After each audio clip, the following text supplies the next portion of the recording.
Excellencies, distinguished guests, MEIG faculty supervisor of our graduates from Geneva and all around the world. It's a pleasure for me to open this graduation ceremony for the MEIG academic year 21-22. Dear graduates, dear family and friends of our graduates, it's a real pleasure to celebrate this education program and the end of it with all of you here in this room, even if it is very, very warm. And I see that lots of you are looking for air conditioning. Unfortunately, it's not present. So I'm privileged and proud to open this graduation ceremony in the presence of Mrs. Dr. Ngozi Okonjo-Iweala, Director General of the WTO. It's an honor for us to have you tonight in this university for the graduation ceremony. And as you know, the students choose your name for the promotion of the year. So today is a great celebration. It marks, dear graduates, the end of your education at the University of Geneva within this MEIG program. It is always an important event for all graduates, for the parents, for the friends, for the families, and also, and we very often forget it, also for the professors that were associated to this program. It is also a special day as you are the sixth promotion of the MEIG program.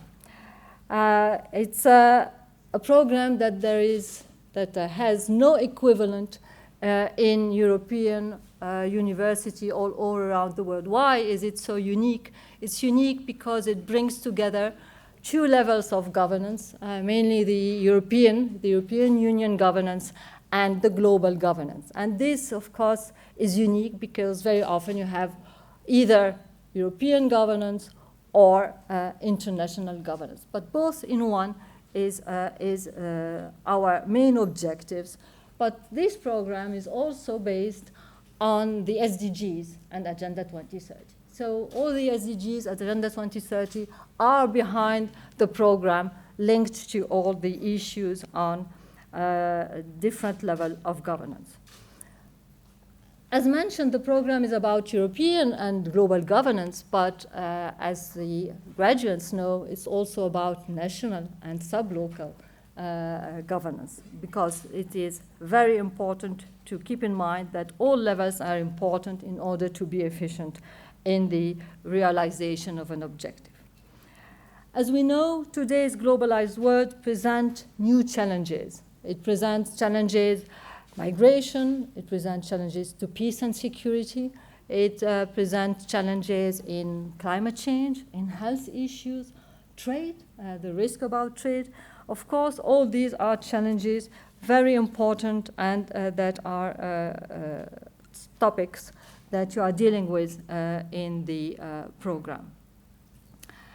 We want in this program at the University of Geneva to provide you with a deep understanding of the political, the economic, the legal, and the social effects and aspects of governance at these different levels I just mentioned. The program is also, and you will hear Dr.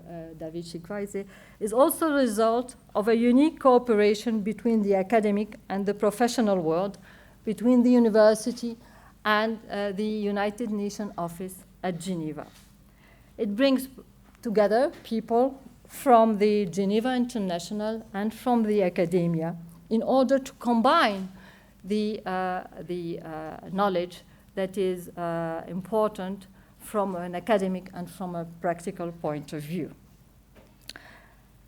The group tonight, which is present here in the room, is composed of 25 participants of 19 different countries, so very diverse.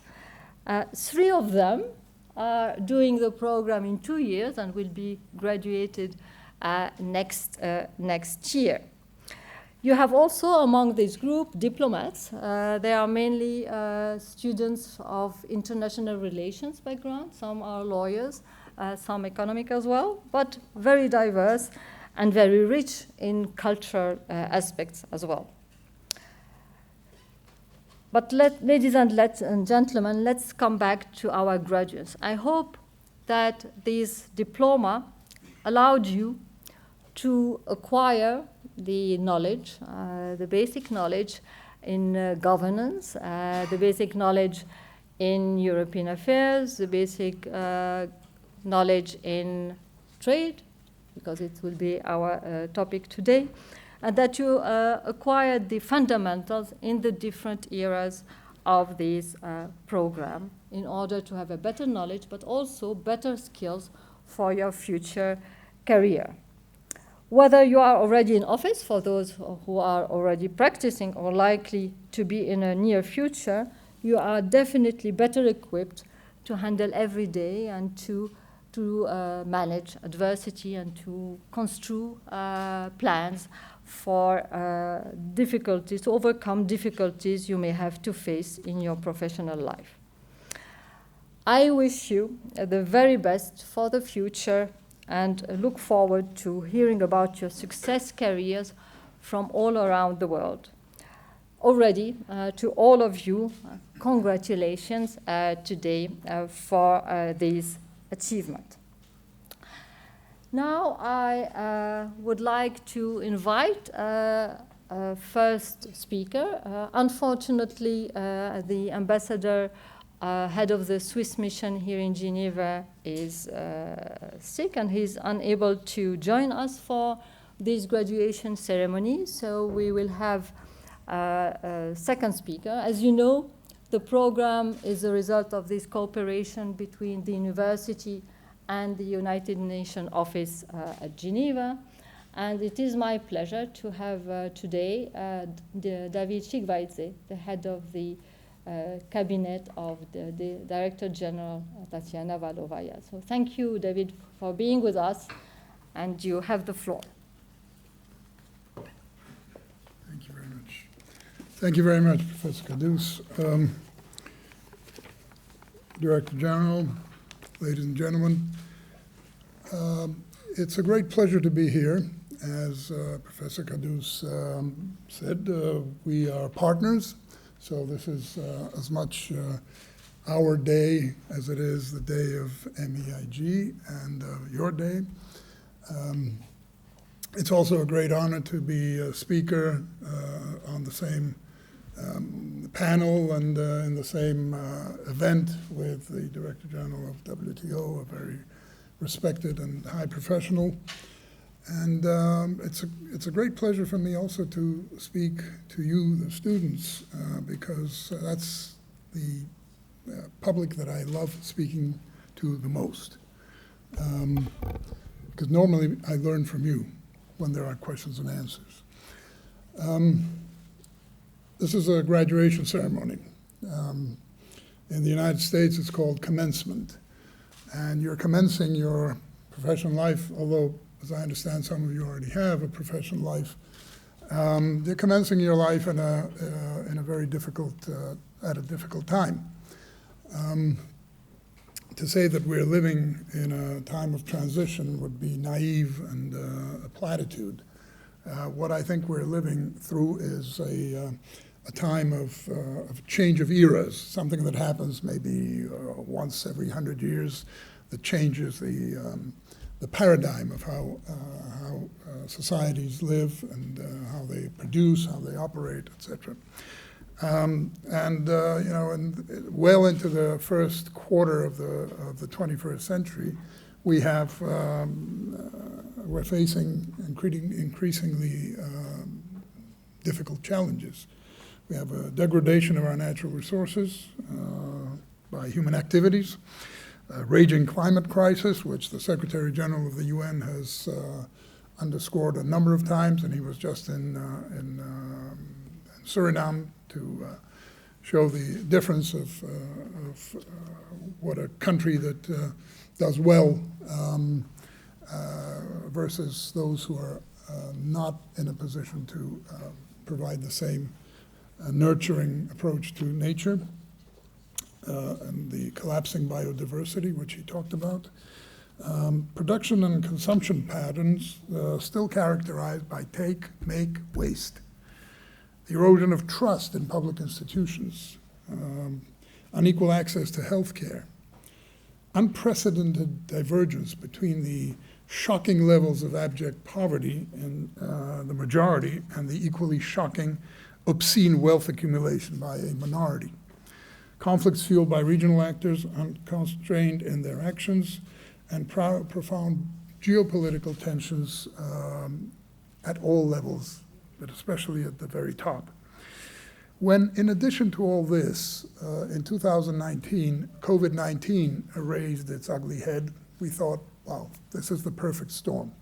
Little did we know that this was not yet the perfect storm. One element was missing: war. We now have war on an unprecedented, after the Second World War scale, in the heart of Europe, and that really rounds it out to a perfect storm. But we need to also recognize the mega factors at play. One of them is, you have probably read about this, in 1996 there was a book called The Clash of Civilizations. Well, it was announced in 1996, but by all accounts and by the way it's playing out, it's kicking in with a vengeance now.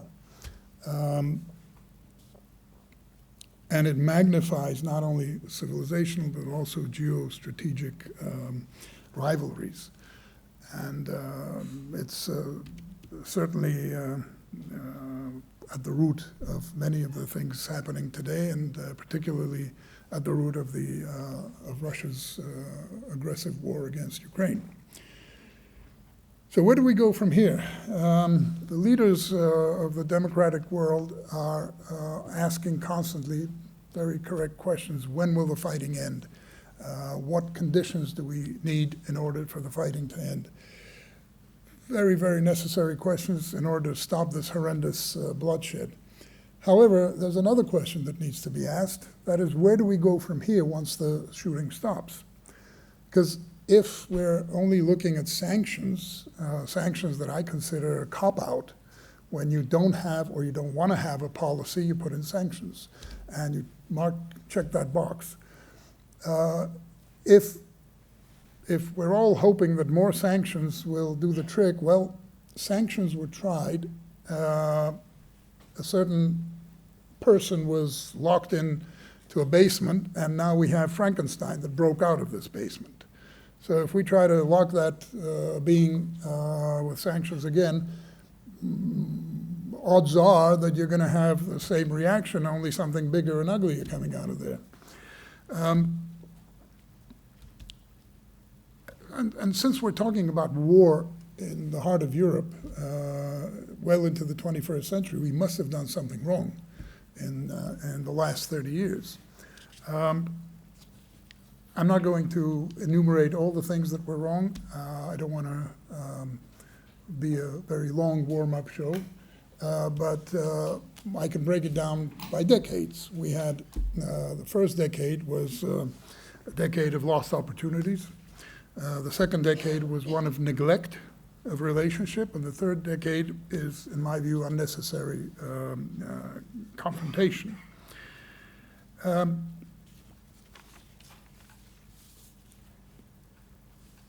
What we're lacking is leadership, and it's a kind of leadership that doesn't count its poll numbers, a kind of leadership that thinks about their nation, their countries, and a magnanimous leadership that thinks about the common good. And we don't have too many Willy Brandts and Frederick Leclercs and the Yitzhak Rabins and Yasser Arafats around, nor Ronald Reagan and Mikhail Gorbachev, but this is the kind of caliber of leaders that we need. And great powers need to have policies towards each other. Multilateralism remains the best tool that humanity has invented. Now, throughout history, multilateralism was something that humanity returned to only after a major catastrophe, after either blundering in or sleepwalking into a war or some other catastrophe. Well, we don't have that luxury anymore, because we wander into a catastrophe now that might well be the last catastrophe we wander into. So we need to pay attention to this. The UN is 76 years old, and you often hear, oh, it's outdated, it needs changing. What it needs is the will of the member states that created it to use it and not to abuse it. 76 years ago, in a speech in the University of Zurich, Winston Churchill illustrated the ultimate responsibility of states in reinforcing multilateralism. He said, the League of Nations, did not fail because of its principles or conceptions. It failed because those principles were deserted by those states which brought it into being. And we should try to avoid this happening to the United Nations. But in closing, let me say that the United Nations was created by optimists. And we are optimistic that we will be able to keep the neutral, level playing field that the UN provides to member states. And I urge you all to be optimistic as you enter on your professional life. Thank you very much.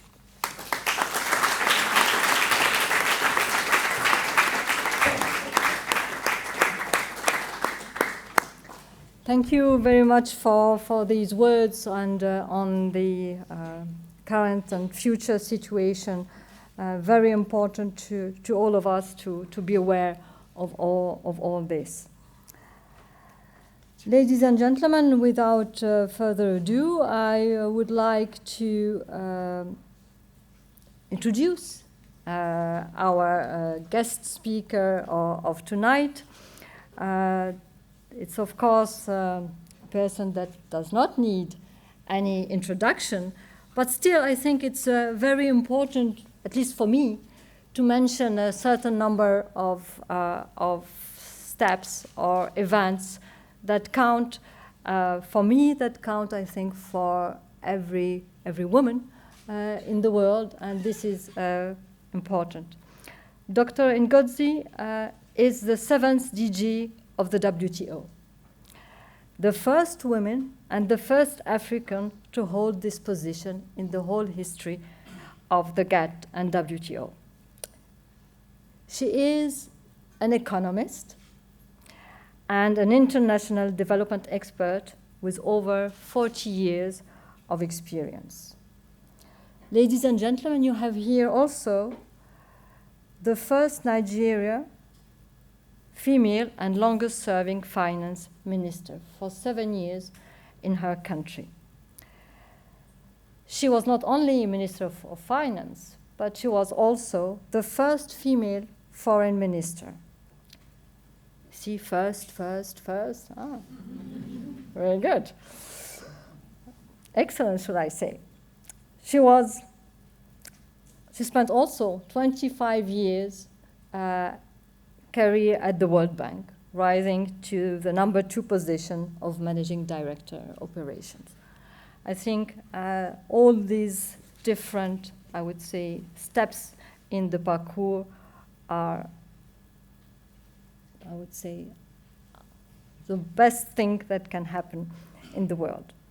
It's not only this. In 2021, Dr. Gongo Iweala was named one of Time Magazine 100 most influential people in the world and featured the cover page. So see, not only experience in profession, but also in the media, first position. In 2022, and this is very close to us today, she allowed the WTO to reach positive results at the 12th Ministerial Conference. And we will probably hear a bit on all these outcomes. So it is an honor and a privilege to have you with us tonight here for the graduation ceremony. Dr. Ngozi, the floor is yours.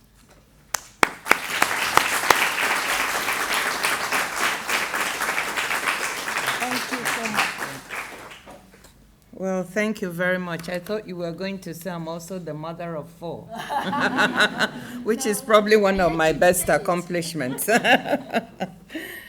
Thank you so much. It's really a pleasure and an honor.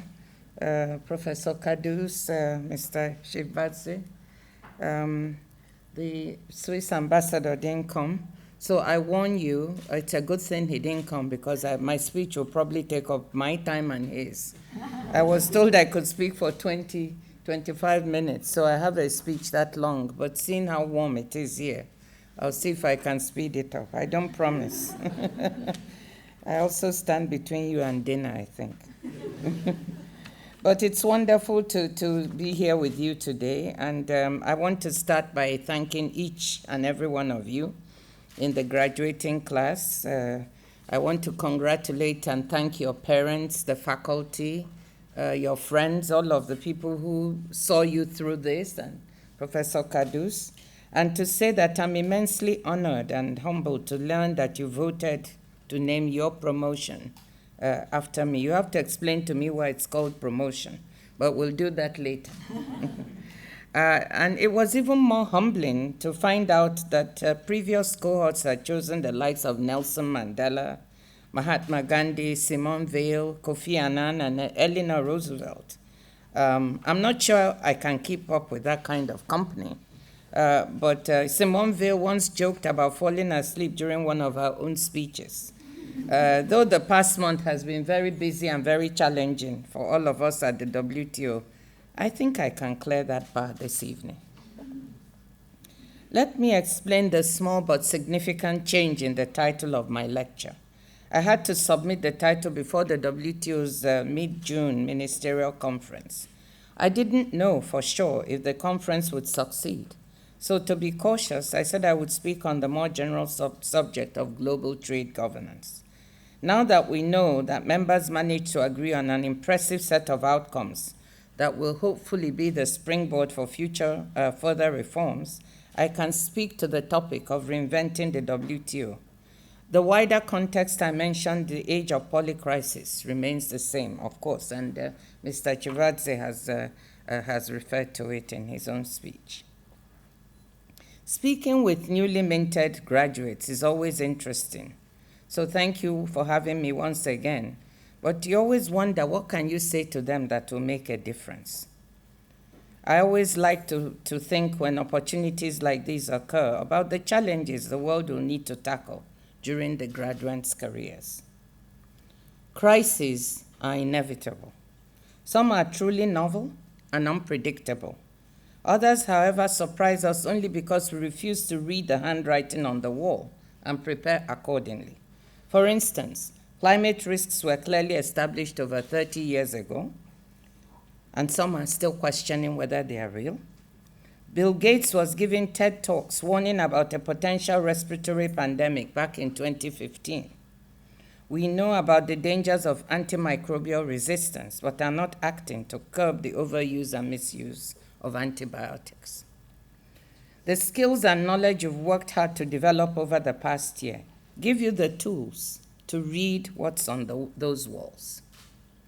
And more importantly, tools to help our societies take action, and tools for you to insist on action.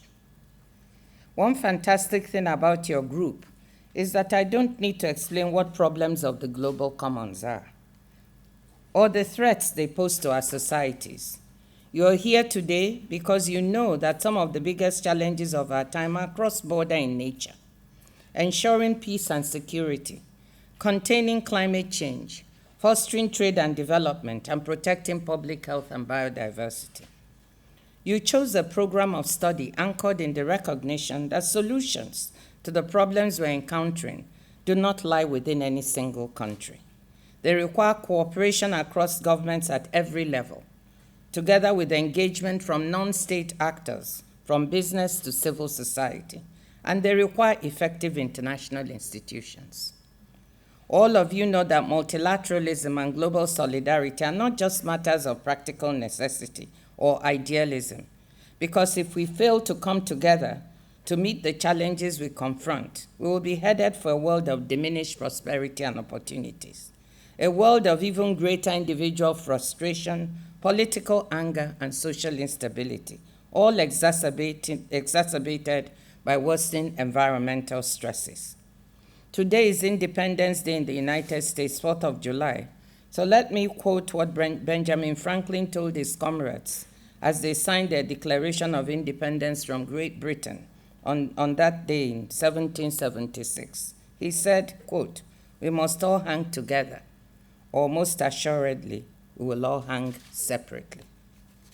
The European and international institutions you've been studying exist to foster the kinds of cooperation we need to hang together effectively. At root, to use a phrase from the late MIT economic historian Charles Kindleberger, international regimes are, quote, institutionalized habits of cooperation. But history reminds us that habits fade. Cooperation needs to be invested in, and it needs to be renewed. Institutions need to be reinvented and updated to meet evolving challenges. And that's what I want to talk about this evening, with a focus, of course, on the WTO. We live in an era of multiple crises and exogenous shocks. The continuing pandemic, the war in Ukraine, a crisis of international security that has provoked the worst food and energy crisis in decades, caused a sharp economic slowdown, and added to inflationary and debt pressures, and a climate crisis, as we said, that is already here. Against this backdrop, multilateralism, solidarity, and international governance are sorely needed to solve these crises. But they confront a great deal of skepticism. And long before the supply shortages and price increases associated with the COVID-19 pandemic and the war in Ukraine, a growing chorus of voices had been blaming global trade for a litany of problems, from economic inequality to environmental damage. When I say there's skepticism about multilateralism today, I don't want to romanticize the past. Meaningful international cooperation has always been difficult. It would be a mistake to pretend there was a moment when nations were able to effortlessly bridge differences of interest and power, or trade policy, or in any other arena. Nevertheless, in the decades after 1945, we built an international order open to steadily more countries, an order that enabled an economic landscape of unprecedented poverty reduction and prosperity, and a strategic landscape marked by the absence of outright hostilities among major geopolitical powers. These achievements are remarkable by historical standards, but we all know that they're in danger. Today, given the nature of the problems we face, we need cooperation and shared policy frameworks more than ever. However, the barriers to cooperation are in many ways higher than they've ever been. Systemically important actors have become more numerous, with very different economic and political structures. These changes have had major impacts on the WTO, a point I'll come back to later. The mismatch between the cooperation and solidarity we need and the cooperation and solidarity we are getting was harshly exposed by the COVID-19 pandemic. Once life-saving vaccines became available, we needed both solidarity and cooperation to ensure vulnerable people in poor countries got them at the same time as their counterparts in rich ones. This was a practical issue as well as a moral one, since targeted worldwide deployment was the best way to bring the pandemic under control. The COVAX facility, which I was a part of helping to design at Gavi, was designed to equalize access when vaccines were still in short supply. The idea was to avoid a repeat of previous crises when poor countries were left at the back of the queue for HIV/AIDS drugs or H1N1 vaccines. However, what happened was that rich countries contributed to COVAX, which was welcome, only to jump ahead of COVAX to procure vaccines for their own populations, in some cases ordering several times more doses than they had people, before doses could get to poorer nations. Disturbingly, we see signs that we might be repeating the experience with the monkeypox outbreak, Rich countries are looking to start deploying vaccines at home that are not being made available to African countries that have been grappling with this disease for some time. Public health is hardly the only example. Funding for UN aid to war-torn developing and other vulnerable countries was running well short of what was needed, even before the war in Ukraine pushed up already high prices for food, fertilizer, and energy. The World Food Programme is still short of resources to tend to these countries. And the $100 billion in annual climate adaptation and mitigation financing that rich countries promised to poorer counterparts over a decade ago has yet to fully materialize. And with the heightened need to support Ukraine, international solidarity for other causes and problems may well continue to fall short. So we have a series of successes and failures. Let's now turn to trade and the WTO to see how they fit into this story of multilateral success and multilateral failure. The multilateral trading system has its origins in 1947 when 23 governments negotiated the General Agreement on Tariffs and Trade. They deliberately sought to foster peace and prosperity through trade and interdependence in the wake of the protectionist breakdown of global trade during the Great Depression. After several rounds of successive tariff liberalization, the Uruguay round of negotiations expanded the reach of global trade rules and transformed the GATT into the WTO in 1995. And the WTO today counts 164 members. There is much that the GATT-WTO system has done well over these past 75 years. The most striking achievements are visible in sustained higher growth and poverty reduction in the developing world. Open global markets underpinned by the rules and norms of the multilateral trading system made possible a wider, though still not truly global, division of labor, with increased specialization, scale, and competition. Predictable market access, combined with innovations in transport and communications technology, gave rise to cross-border supply chains that are a defining feature of modern production and trade. Many developing countries were able to use external demand to shift people and resources out of subsistence activities and into more productive work in tradable sectors.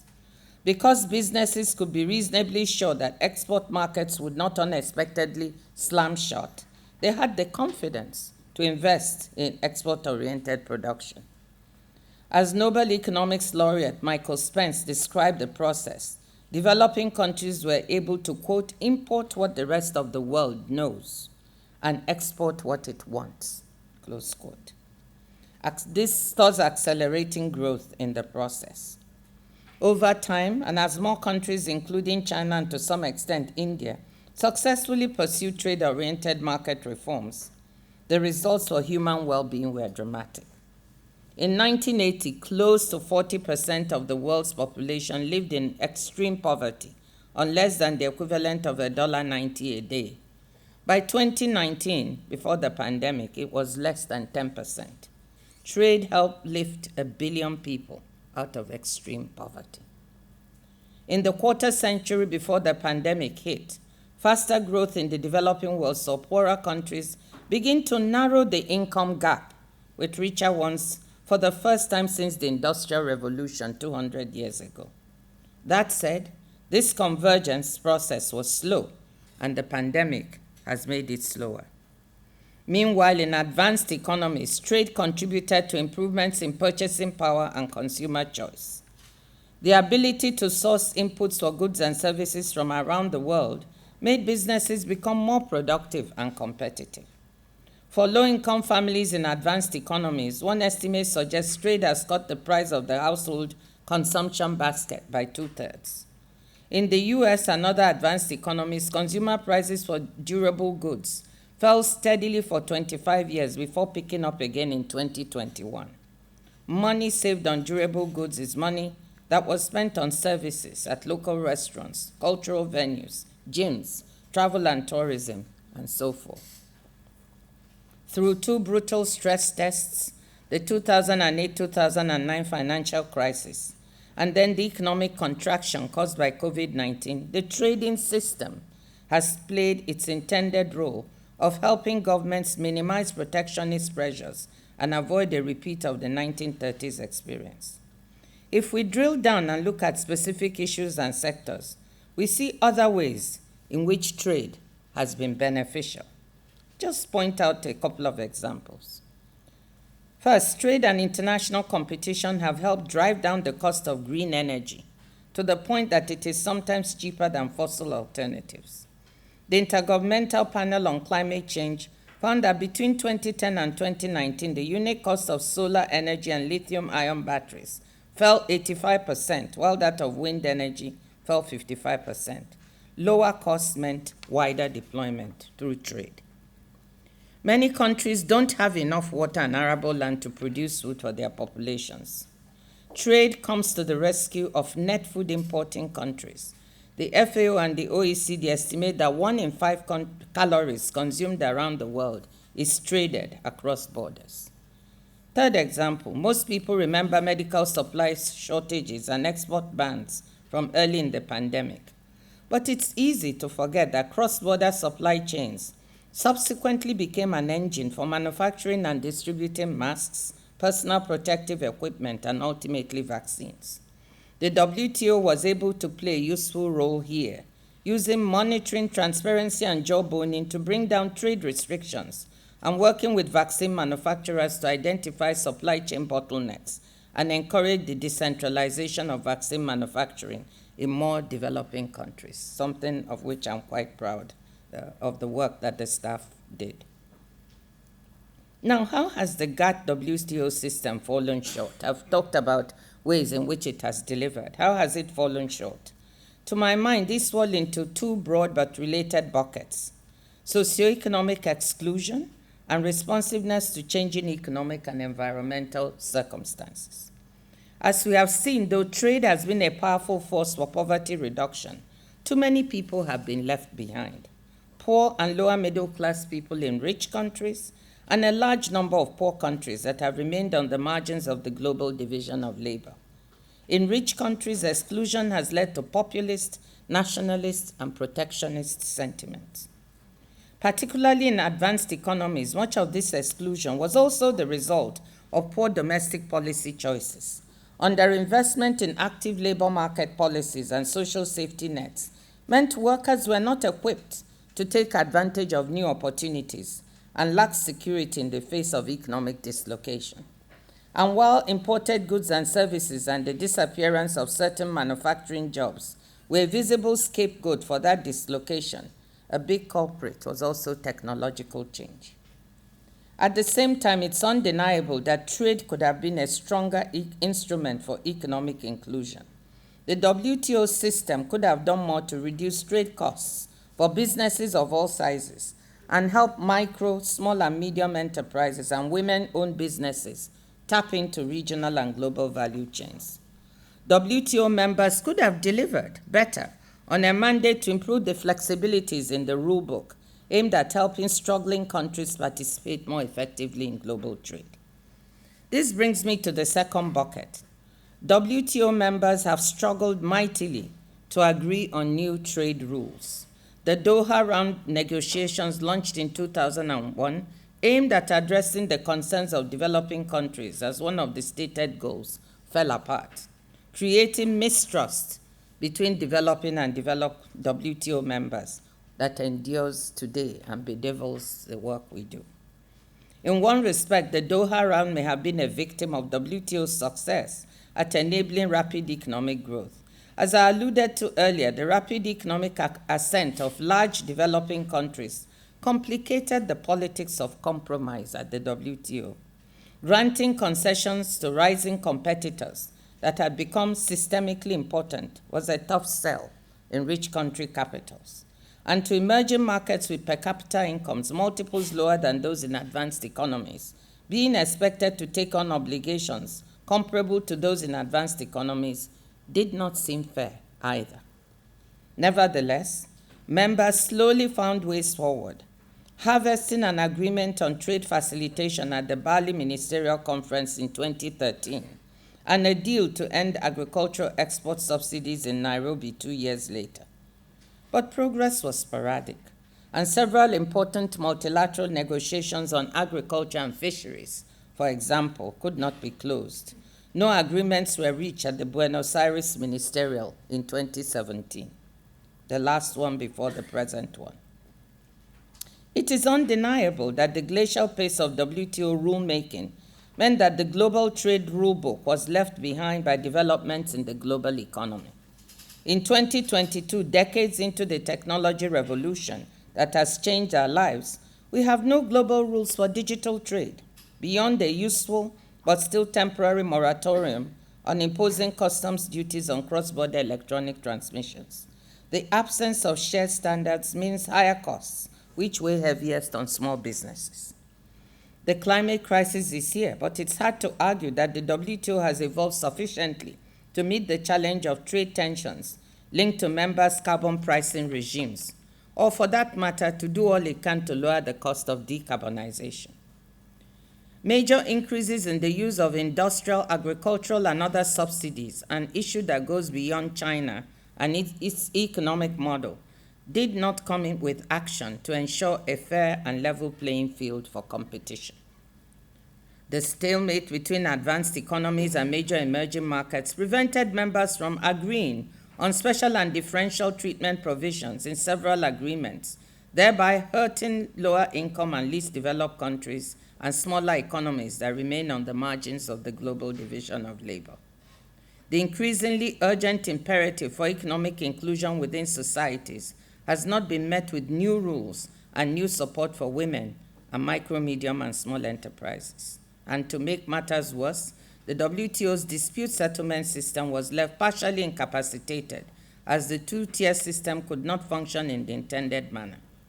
All of the WTO's core functions, monitoring and transparency, negotiations, and dispute settlement, were called into question as obviously needing reform. Do these shortcomings, along with supply chain weaknesses exposed by the pandemic, mean we should walk away from the WTO and from the multilateral trading system? The answer is hell no. That would be throwing the baby out with the bathwater. The WTO is not alone among multilateral agencies needing to evolve and modernize. The World Bank and IMF, for instance, are also searching for ways to reinvent themselves to meet 21st century problems. To meet the challenges we face, from climate change to food security and socioeconomic inclusion, we need the multilateral trading system. We need the WTO. I've always maintained that the multilateral trading system is itself a global public good, one we should nurture and invest in, one we should not forget has been built up over time. And that is why the success of our 12th Ministerial Conference, or MC12 as we call it, was so important. Governments showed they were capable of responding to emergencies as they agreed on responses to the pandemic and the food crisis. The compromise on the proposed TRIPS waiver will help deconcentrate and diversify manufacturing capacity. A decision to exempt World Food Programme humanitarian purchases from export restrictions will help get food to millions of the world's most vulnerable people more cheaply and easily. Members worked across geopolitical fault lines to agree on curbing harmful fisheries subsidies, delivering only the second new multilateral WTO agreement since 1995, and the first WTO agreement ever to put environmental sustainability at its core. Perhaps just as importantly for the WTO's future, members launched a process of institutional reform, recognizing that all of the organization's core functions that I mentioned earlier, negotiations, monitoring, dispute settlement, need to be updated for the WTO to remain fit for purpose. It is my hope that the strong MC12 outcomes will become a foundation, a platform for members to build on to reinvent the WTO to, one, make the multilateral instrument for negotiations more effective so that talks do not drag on for years on end. Two, complement the multilateral track with plurilateral agreements and other important negotiating instruments among like-minded members who are working on new rules to underpin the digital economy as well as facilitate foreign direct investment. Three, improve special and differential treatment with more successful developing countries opting out so that flexibilities can be concentrated on those that need them most. 4, to use the WTO as a forum to accelerate a just, rapid, and cost-effective low-carbon transition. 5, to forge rules and new agreements that make it easier for women and micro, small, and medium enterprises to be included in regional and global value chains. And 6th, to meet the WTO's members' targets of restoring dispute settlement to full functionality by 2024. These changes, are among others, are making the WTO fit for the 21st century. I don't pretend that the continuing reinvention of the WTO will be easy. It will demand open-mindedness, compromise, and the political will to focus on long-term interests. I hope the WTO members will keep working from one tomorrow to the next until the organization is reinvented, and more importantly, put into a continuous change mindset that keeps pace with the rapid changes of the 21st century and beyond. So let me end by saying, as you go out and start your careers, I hope some of you will become part of these changes at the WTO or elsewhere in the multilateral system. I sincerely hope you'll see that challenges we face today are genuinely opportunities for you to build a better world for tomorrow. Good luck, and thank you.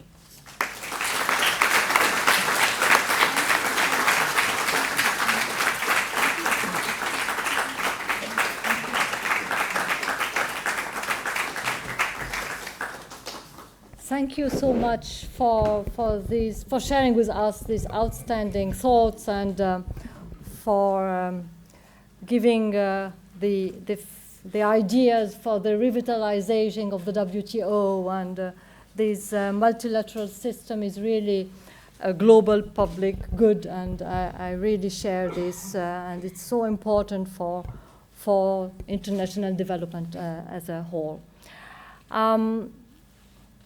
DJ Ngozi, you accepted to take some questions and a 15-minute discussion, so it's a privilege for us to exchange with you. And I would like to ask maybe the person that will take the floor just to introduce themselves and ask the questions. Who would like to start for the discussion? Who? Yes, please, Ilya. Yeah, please. Hello, Madam Excellency, Dr. Chigvatse. I hope I did the surname right. Maybe I messed it up, but you have to forgive me because I've been, as most of my friends, we've been in like heavy clothes for the biggest part of the afternoon, and especially gowns on top of a suit. You can understand that with this heat, I mean, I'm sapped of my energy, so if I say something I shouldn't say, maybe I should be forgiven this one time. Again, my question goes for Madam Iweala. Now, I have to start by saying that, and pardon my crude jargon, but I'm a fan. I'm a fan of your work and of your public demeanor in general. I've been following for quite a while, especially during the time when you've been as a DG of WTO. And I have to also say and kind of give you a warning to start with, I am the self-appointed person in charge of asking the personal questions around here, so be aware of that fact. It's going to be relatively light, but still. So now on to my questions. I have basically two questions. The first one is lighter in nature, and it's basically one which is, now when we're talking about, the professor said this in the beginning with her presentation of you, and the first thing she said is that you have at least two firsts, which are very important to the WTO. You're the first Secretary General from the Director General from Africa, as well as the first woman. Now the question, which is a bit tongue-in-cheek, is which of those two perspectives, when you first came in, which of those two perspectives is the one you think that the WTO missed most, the one of the African? they missed most before you were there, like the perspective of the women or the perspective of the Africans? Because I also know, and that question comes from the fact that the WTO gets accused a lot, especially in the past. It gets accused that it doesn't do a lot of work with the developing nations, and maybe it's like a vehicle of the developed nations, more or less. So that's the first question. And then the second question is basically, you finished at the end of the presentation when you addressed, let's say, the members of the WTO, you said, I hope. Then they get together in the tomorrows, after tomorrows. You said hope. You don't say expect. And that gets me to the question, which is basically, since you are in a sort of administrative or managerial role, and you have more a consultation position, and it's hard sometimes with this intergovernmental organization to get to the ones who make the decisions. I want to basically know, how do you navigate the everyday work of yourself and getting to some of these, let's say, members of making the right decisions, or what you think are the right decisions? Because I would feel like sometimes it would be very tough to really make some of these members to come up to the right answers and decisions. So thank you very much for your time. And yeah. Would you like to collect some questions first, maybe? Yeah, and then you can, yeah, please. Qualifies for a job already. What was your name, please? Oh, sorry. Idlir, I'm from Albania. Okay. Hello, my name is Bettina Borisch. I'm a professor of global health here at the University of Geneva and the CEO of the World Federation of Public Health Associations. So I liked the fact that you clearly said reinventing the WTO, but I like that you extend a little bit more. What do you think about reinventing multilateralism, and how would you see this reinventing, or getting a restart, a complete restart of multilateralism? Thank you. Thank you very much. Yeah, please. Good afternoon. I'm Henri Jetta. I'm the Secretary General of EFTA. I have a question to you, Madam, and that's about China. In your presentation of WTO, the challenges and the issues, you mentioned China in a side sentence, but conventional wisdom would suggest in recent time that the key problem of WTO would be the US-China rivalry, and you didn't mention that at all. Is this because it's not the case, or what's that? How do you read this dimension? Thank you. Thank you very much. Some of the graduates, yeah? Quite a few. Would you like to hear, maybe because of the micro, in fact? Yeah. Sorry. Not only that, I'm short, so I project better standing up. Okay, the first questions from Eddie about which one did I think the WTO missed most?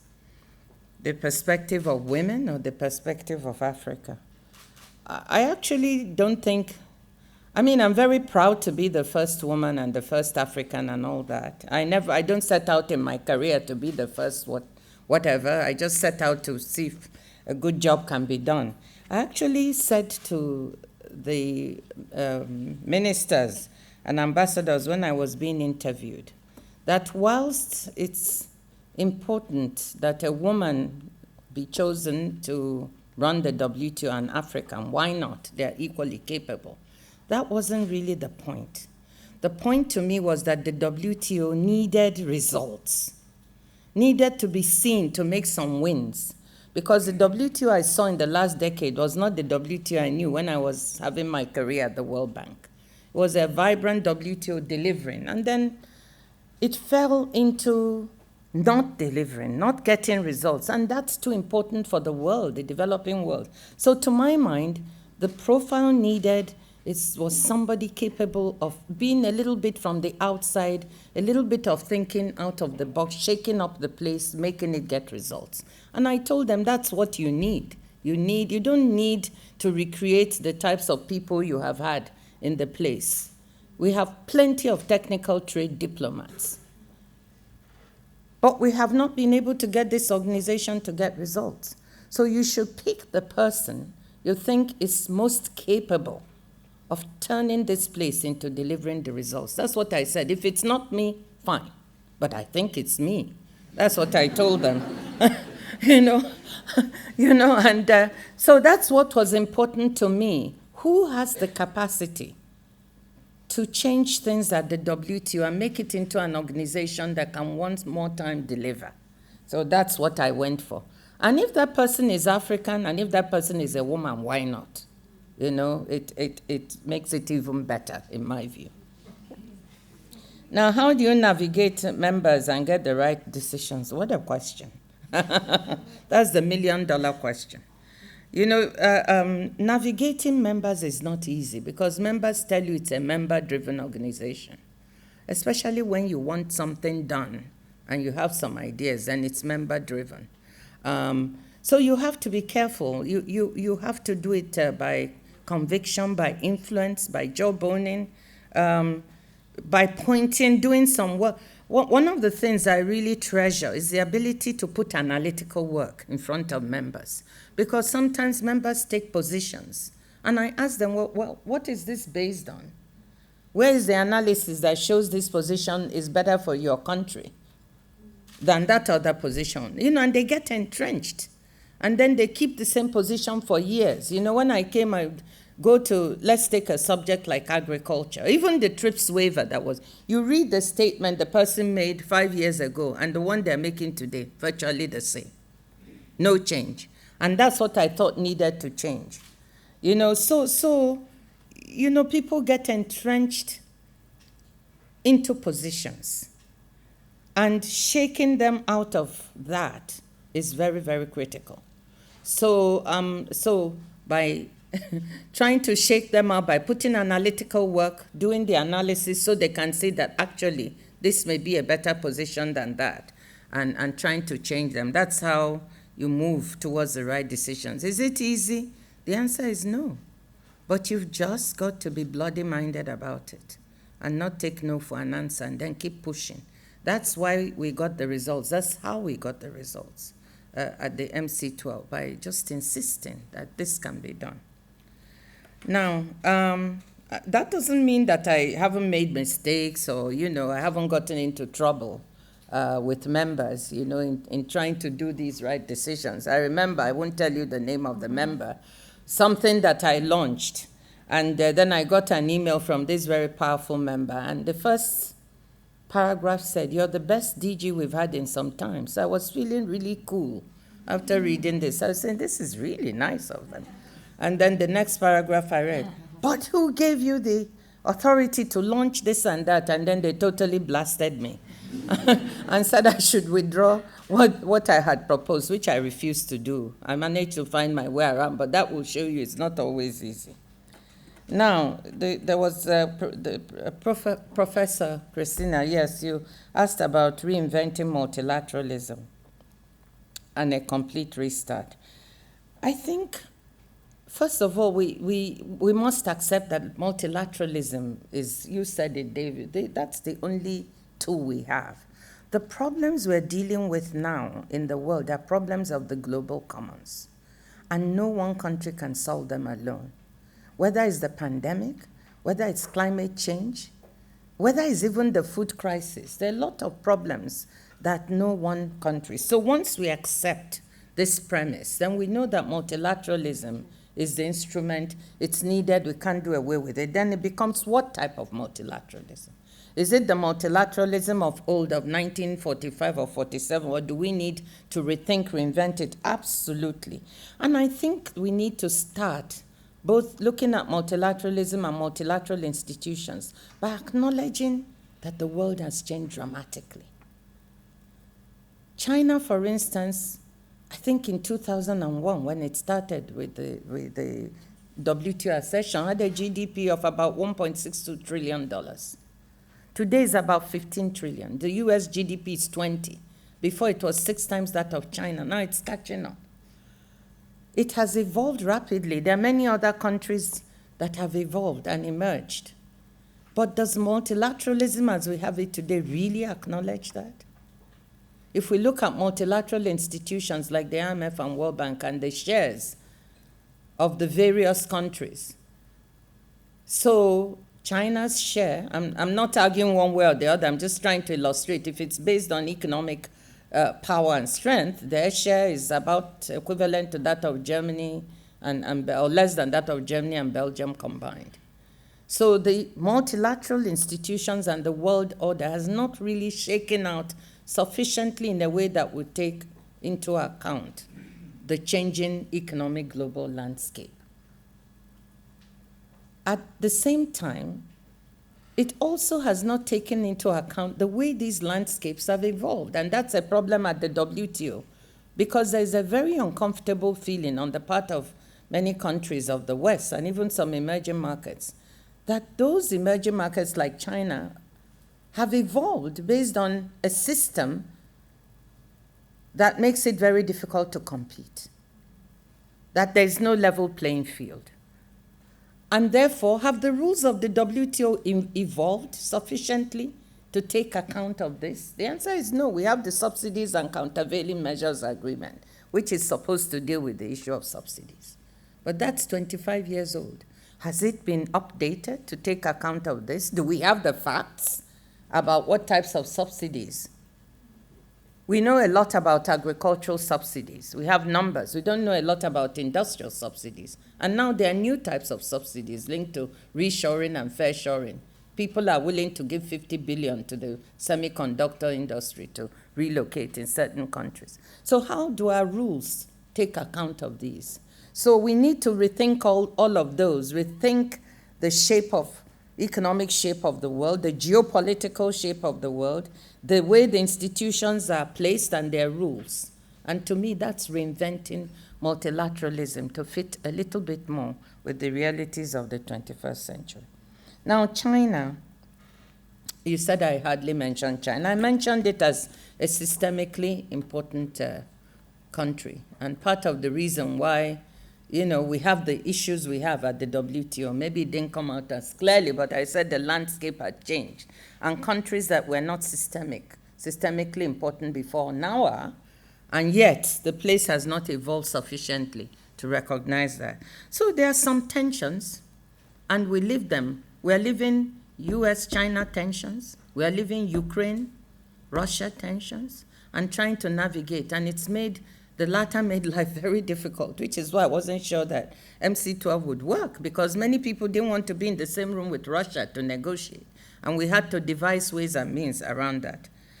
But with respect to China, so there's a lot of tension. But when you look at the trade numbers, they're telling another story. So the US in 2020 imported 2021, $542 billion worth of goods from China, almost the same at peak, 2018. And it exported $153 billion. So trade numbers are showing us that in spite of these very harsh words between the two, US consumers and businesses are making certain choices that are driving trade.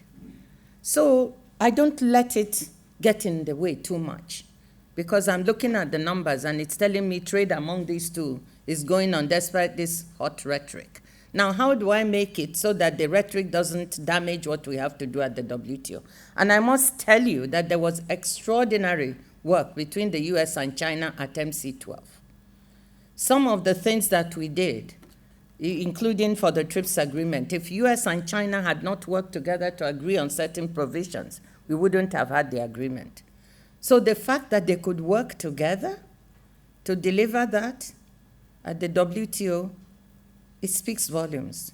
The fact that we could get these agreements with Russia and Ukraine, China and US and EU, and others round the table, I think that's a big strike for multilateralism, a big demonstration that it can still work and that we should invest in it.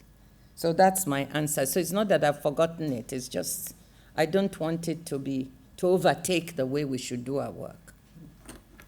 Thank you. Thank Okay. you so much.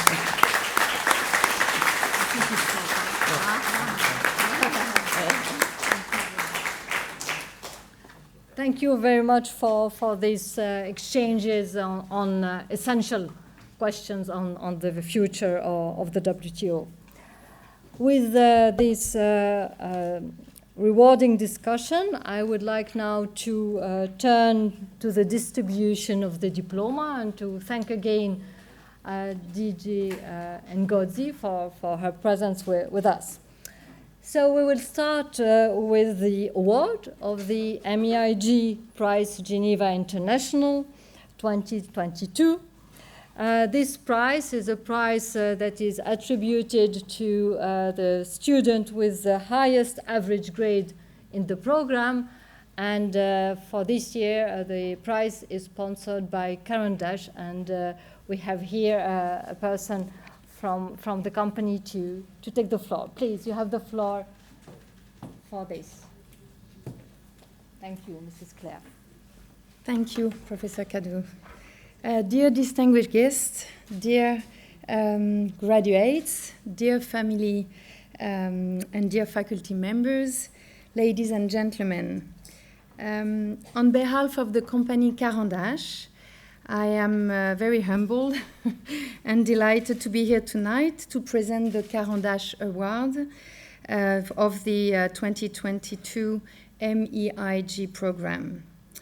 With a priceless heritage of expertise, Karen Dash has been designing and manufacturing exceptional products in its Geneva-based workshops for more than 100 years, combining the finest material with the most advanced innovative skills. Swiss-made excellence, sustainability, innovation, and transmission by education are our key values that drive every of our actions and decisions. We are very proud for this year to be associated with the Master of Advanced Studies in European and International Governance, which we perceive as in total affinity with our values.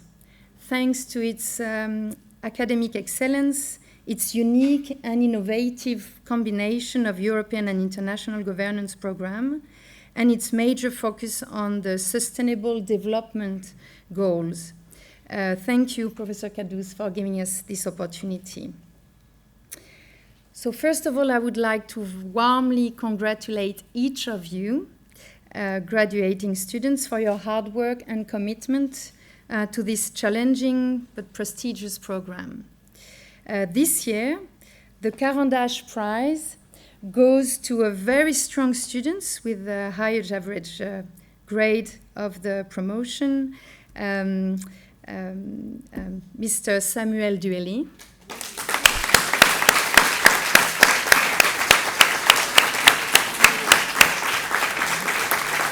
Congratulations to you for your exceptional results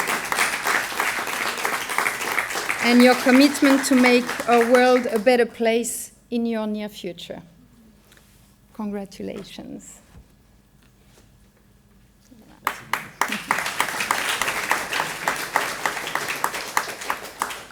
Thank you all for your attention, and I wish you a nice evening. Thank you very much. Thank you very much. You have to take it, come on. Thank you.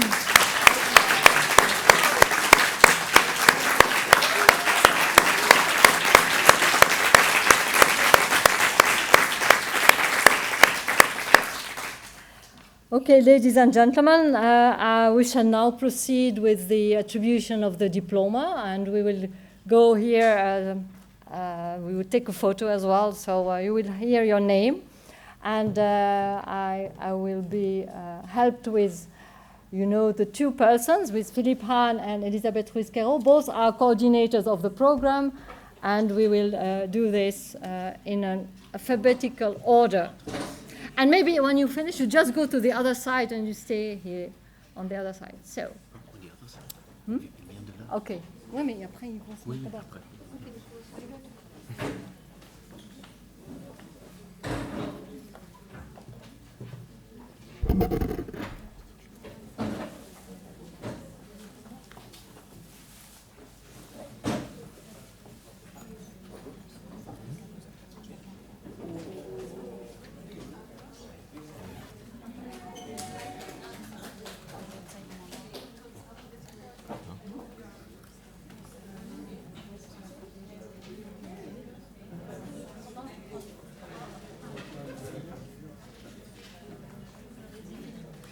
The first graduate is Mr. Geoffrey Moussa Balagaye.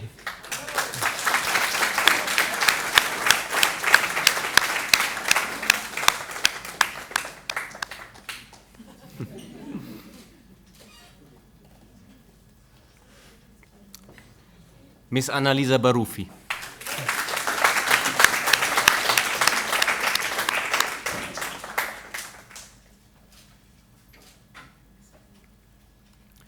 Mr. Munkbaya Batsuri.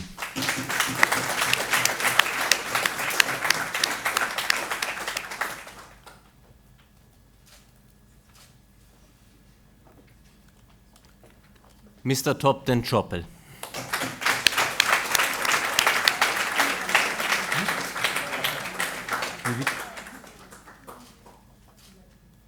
Mr. Samuel Duelli.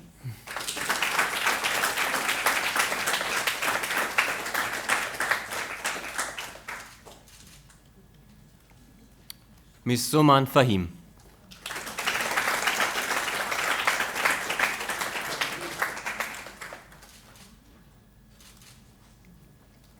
Miss Béatrice Chautron.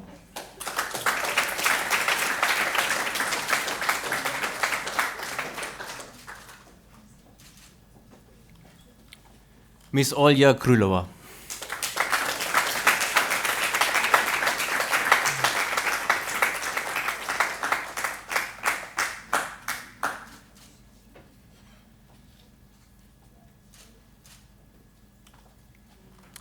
Miss Marie Le Touplon.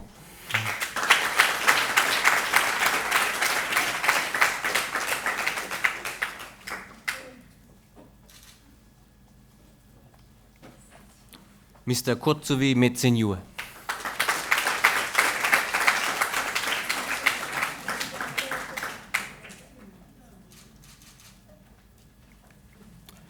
Miss Jiashu Mi.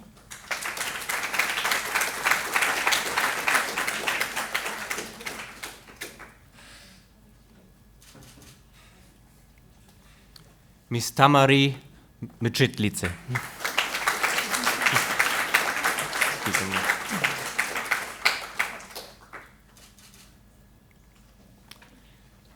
Miss Mireille Pakiza Nzuzi.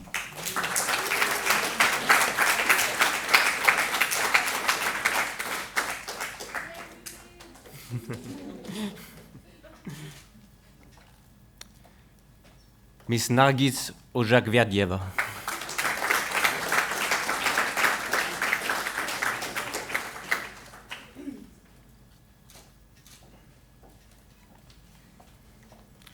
Miss Anaga Palaparti.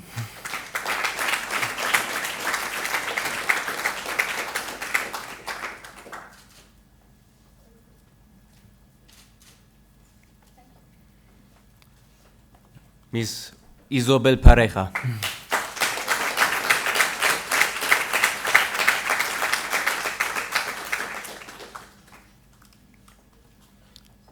Miss Paulavi Paudel.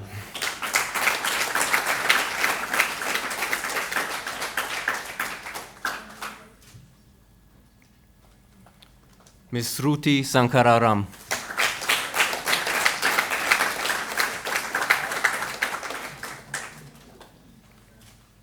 Mr. Itlia Sulstarova.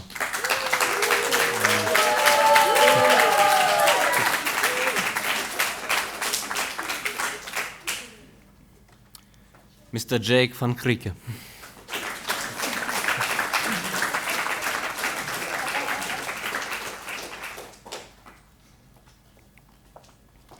Mr. Cyril Yemofio.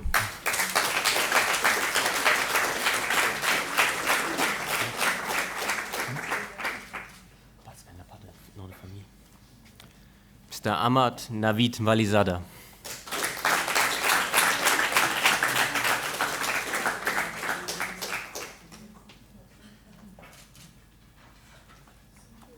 And Miss Vidya Kumaswamy.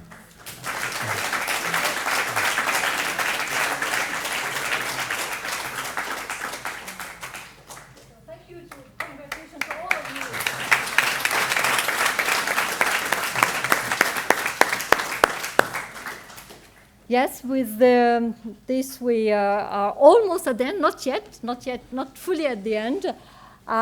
We always like to give the floor to the delegate of the cohort, and this is Mimi, to say a couple of words.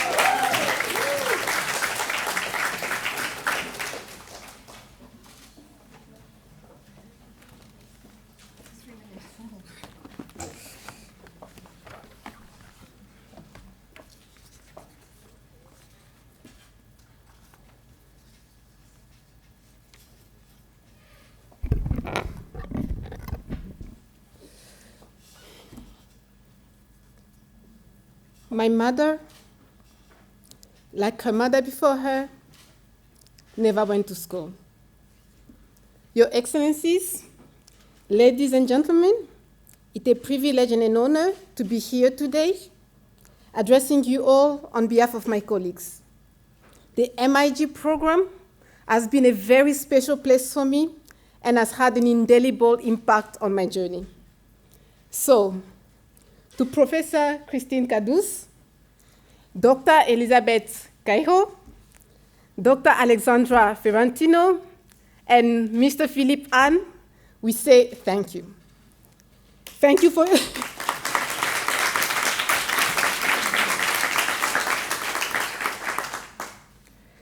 Thank you for your guidance, thank you for your mentorship, and thank you for being by our side during this journey.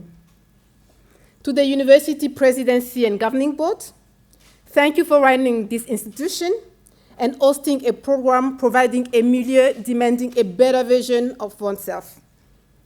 I would be remiss without extending my immeasurable gratitude to all the librarians, the janitors, the canteen staff, and the security guards.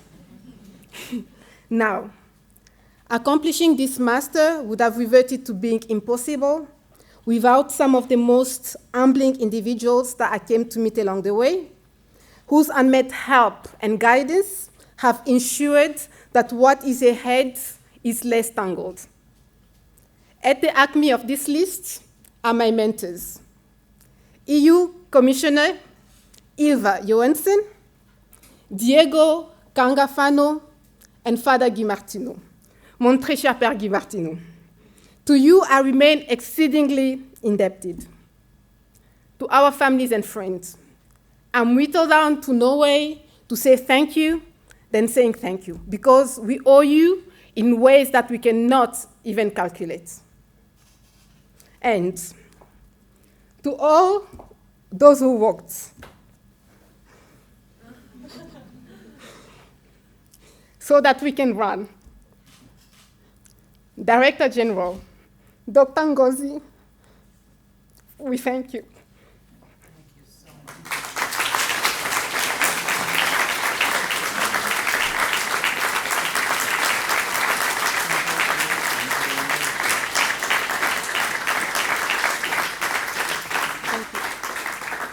much. And finally, to the MEIG class of 2021-2022, congratulations, we did it.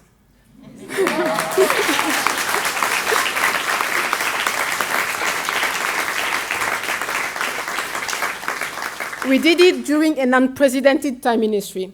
We've all heard some of our parents telling us stories of the long walk to school, and somehow they always say, uphill on a very hot or snowy day. But now, we have our own stories to tell. Stories of surviving Idli's, stories of surviving Idli's well-crafted 6 questions.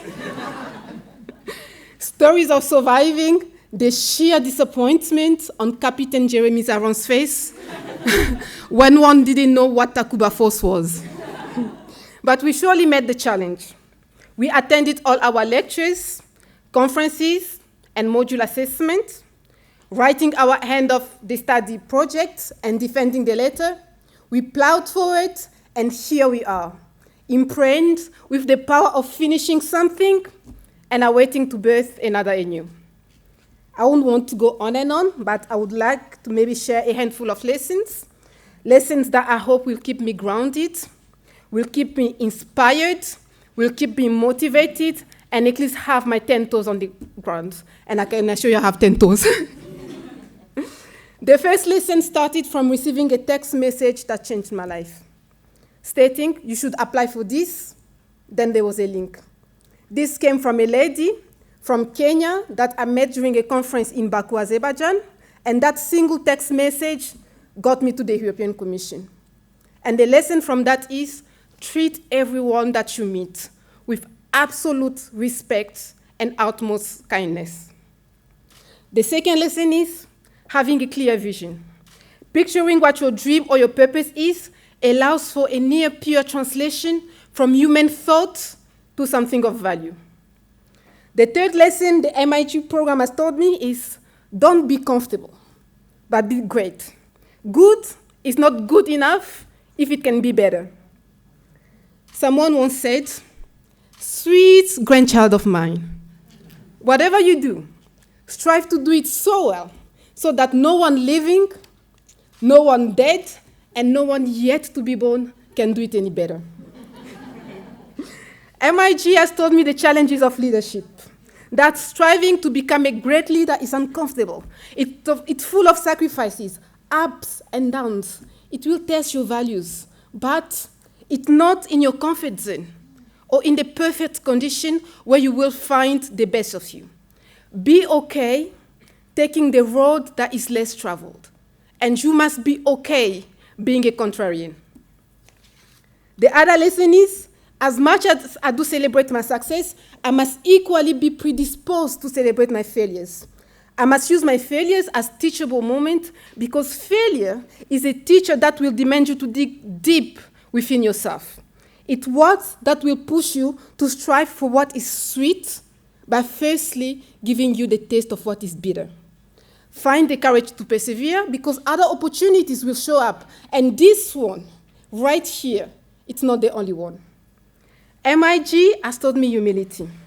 I have no doubt that we will be successful. I will say that once again.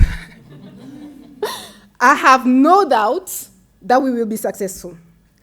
In the near future, we will become head of states or governments, head of international organizations, and amazing lawyers. Hence, when we become top executives, let us ensure that our talent is to serve a cause bigger than our egos. Let us remember to be of service for the common good than serving one's agenda.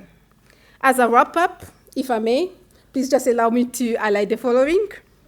We are now slowly but surely emerging from this pandemic, and we will equally emerge from the current crisis. Today, every aspect of our life is being rewritten, is being reconsidered, and is being reconstructed. The MEIG program has propelled us for this very moment. We will be going out there to address some of the world's most pressing issues. So, when we have that moment, when we hear ourselves questioning as to why doesn't this exist? Or why doesn't this work this way? This is the world pointing us to our purpose. And if you listen close enough, you will hear the world telling you, go, build something from nothing. My mother,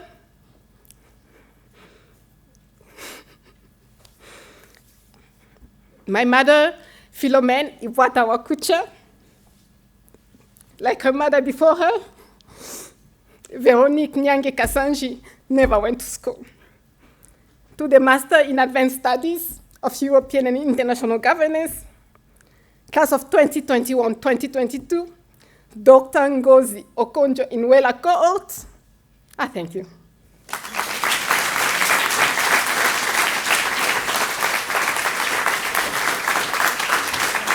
Very good.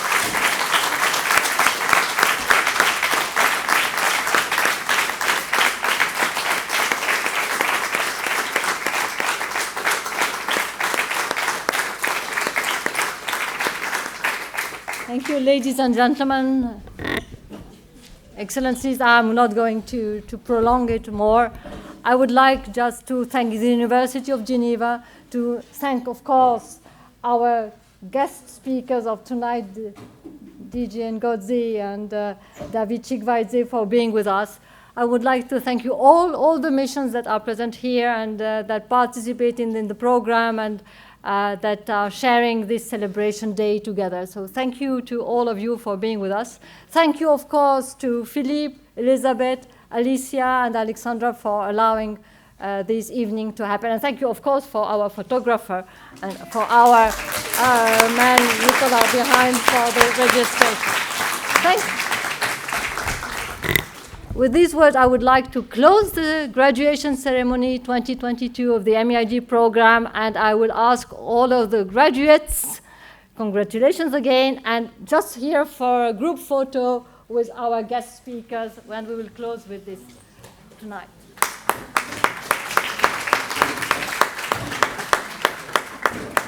Thank you for being with us. Not at all. Fabulous.